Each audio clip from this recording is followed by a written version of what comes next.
In a thrilling, remarkable display of dominance, India secured its sixth consecutive victory in the ODI World Cup 2023, crushing England by an emphatic 100-run margin.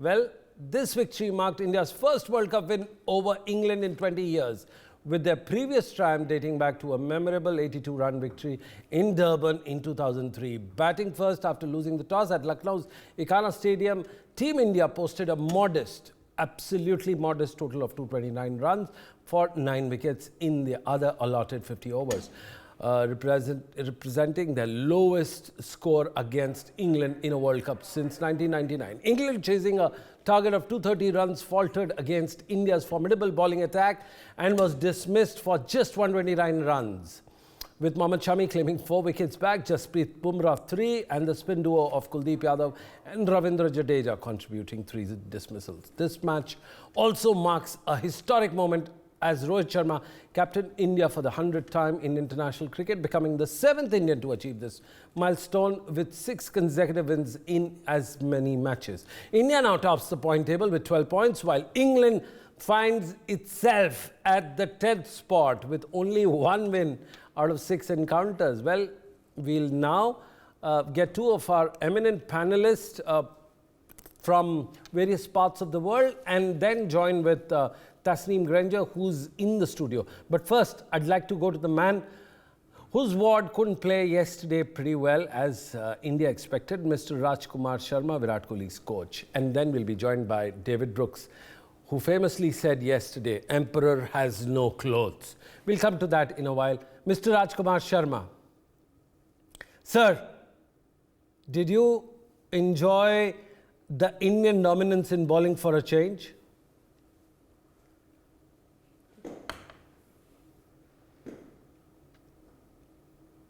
Mr. Rajkumar Sharma will join us soon.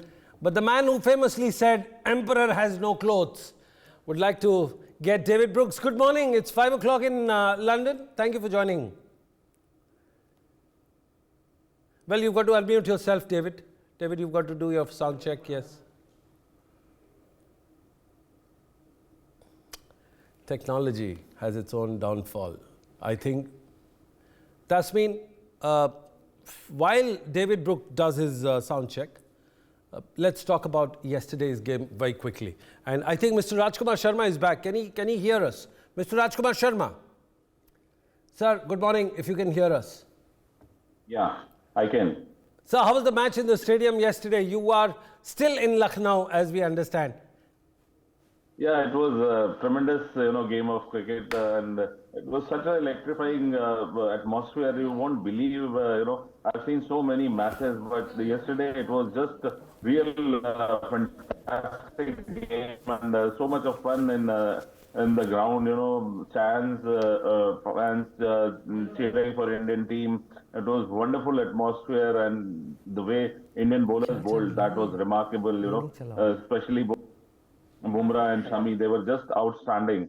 Shami was bowled his heart out, and to start with, it was Bumrah. So, England was taken aback so much that they couldn't, rise from the way they were playing in the whole tournament. And it was expected that India has got only 229 runs and England will cruise through. But that didn't happen because of tremendous bowling by both the seamers and even the spinners, Kuldeep and Ravindra Jadeja. Well, absolutely. It seems like that the bowlers which were there, just stop this thing for a while, we'll take our viewers through it. It seems like Mohammad Shami and Kuldeep Yadav are making a revengeful start to their bowling part. Definitely, Sunil. Both are, making a sort of comeback. Shami has been sitting outside waiting for his turn, and just see how he has made his comeback. He just took 5 wickets when he played his first game, and yesterday he was just brilliant. He was odd deliveries were unplayable, and Kuldeep Yadav, he's also bowling so well. He's quicker through the air now. Earlier he used to be slow, and that is why he was players were able to counter him off the back foot even. But now he's bowling quick in the air, and tremendous line and length he's bowling, and he has got the confidence now. So, And the way he bowled Butler, that was a dream delivery, absolutely. And yeah, So he tremendous seems to be bowling by bowling. So if you listen to the experts, Wasim Akram and the others, they're saying that he's bowling like a classical seam bowler, wicket to wicket, swinging, seaming at the same time, mixing his deliveries but not altering the length too much and forcing the batter into unforced error. Is that true, sir? You're talking about Shami. That's correct, sir. That's correct. We are on Shami as well, sir. Yeah, that's true. And if you look at, people are not looking at that part. He has got a very good bouncer even. If somebody comes on the front foot and tries to hit him from through that line, he has got a tremendous bouncer which really comes on real head and so you can't take chances against him. He's bowling with good pace and keeping the seam so well. I remember that earlier Anderson or Sean Pollock would have had such team position the way Shami is bowling. He's just outstanding. Absolutely. And he's bowling wicket to wicket, moving the ball both the sides and with such a pace. You could make out with his run-up that how fit he is and how raring he is to go. Well, so it was a brilliant performance by all the absolutely. bowlers. It was a brilliant performance, but also you must be a little upset you went all the way to watch your Ward scored another century. I think the dot balls got on to Virat Kohli, isn't it? Not exactly. I mean, he just wanted to catch the power play, and I spoke to him also. But he hit the two beautiful cover drives, but unfortunately, he didn't get any run. And the wicket was slightly double paced in the morning. If you see one of the ball before he got out rose from nowhere, from good length, it went above his head. So the wicket was slightly too paced, and had it been a good batting track, the type of shot he tried, he would have connected. But the ball stopped at him because it was a fresh wicket and it was slightly double paced also. Well, But it was yes. I was I came all the way to see him bat win, but it happened. But I'm happy that Indian team has won. absolutely. Where does Indian team go from here, from strength to strength? One last question and then we'll let you go, sir. Where does Indian team go? Will they experiment with their playing 11? I don't think, and they shouldn't. Sunil, it's not required. It is the rhythm, it is the momentum they have got now, and they are just dominating the field like anything. All the teams know that we cannot win against India. The only thing I pray from the God that all these players should remain fit till the finals. If they are all fit and the way they are playing, I mean, there is no stopping for Indian team to lift this World Cup, and I'm very hopeful and sure that this time India is going to win this World Cup. Absolutely. India is definitely going to win the World Cup. But we'd like to thank Mr. Rajkumar Sharma for joining us live from Lucknow, where he is present. Now shift our focus to the gentleman in London, Mr. David Brooks. Can Mr. you hear Brooks. me, Sunil? Good morning. Good morning. Emperor has no clothes. You were the first one to say that and predict England is going to lose by almost 100 runs if they're going to chase. Your views, what made you say that? Well, even with the modest, as you say, a fairly modest total from India of 229, still India managed to win by 100 runs. So I was concerned at half-time that my prediction may not be accurate. I was thinking maybe they'll only lose by 50 runs or 60 runs. But, well, if you can rely on England for one thing in this tournament, it is consistency. Consistently bad, consistently poor. And they yet again showed their frailties against the bowling, not just of Jasprit Bumrah. I predicted he would take 3 wickets. But Mohammed Shami, listening to Raj there, yes, another story of redemption, a man left out of the tournament earlier on, showing what he can do. And the great thing for me was he was bowling test match quality bowling, hitting it, as you said, hitting a length, moving the ball. It was test match cricket. It's a little taste of it, which you do get from time to time in the 50-over game. And it was very welcome to see it because it's exciting. Bowlers taking wickets, not trying to keep the runs down, just trying to take wickets. That's exciting. It's a crucial element of cricket, which is sometimes missing from the 20-over game. But we found it here, and it was Mohammed Shami hitting that length and making the ball sing. No answers from England. I mean, he had Ben Stokes dangling on a string. He bowled Joss Butler. He cleaned up Joe Root. Bumrah cleaned up Joe Root in 2 balls, getting him out first ball. This was a hammer blow to England. If they were going to get anywhere near 230 on this pitch, they needed Joe Root, their former captain, to stand up. But this team, England team, is shot, and it looks as though the coach and the captain will be shot, metaphorically, when they get, it's not Pakistan, metaphorically when they get back to England. Well, that's a very nice way of putting it. We now have what's happening for the match today. We've discussed at length on the demise of English ODI cricket. They may be brilliant at T20, but I think test matches and ODI, I think that's a glory of the past.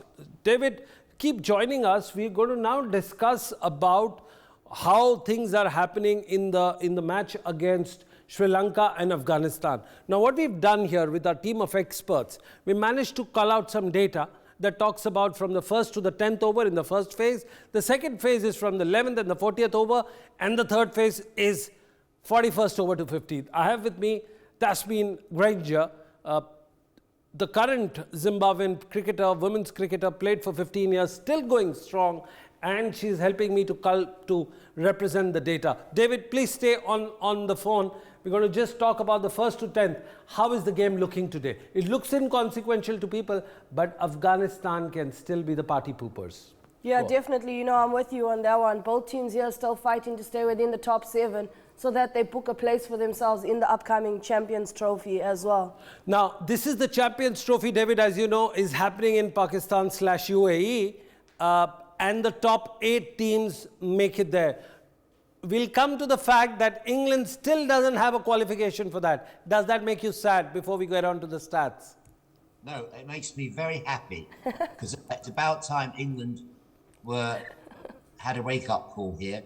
And if they have to go and play in a qualification tournament for that 8th place, because it's only the top 7 that go through automatically to the ICC Champions Trophy. So I guess the 8th place is awarded on the back of a qualification competition. I would like to see England, because this is very bad news for West Indies. I didn't know about this beforehand, and I'm not sure that anyone else did. Did any fans know that the top 7 qualify for the Champions Trophy? Because for those teams that missed out this time, and I'm thinking of Zimbabwe and West Indies in particular, they're going to have to play in this qualification competition. So let England go there as well. Lovely. Let's have coverage.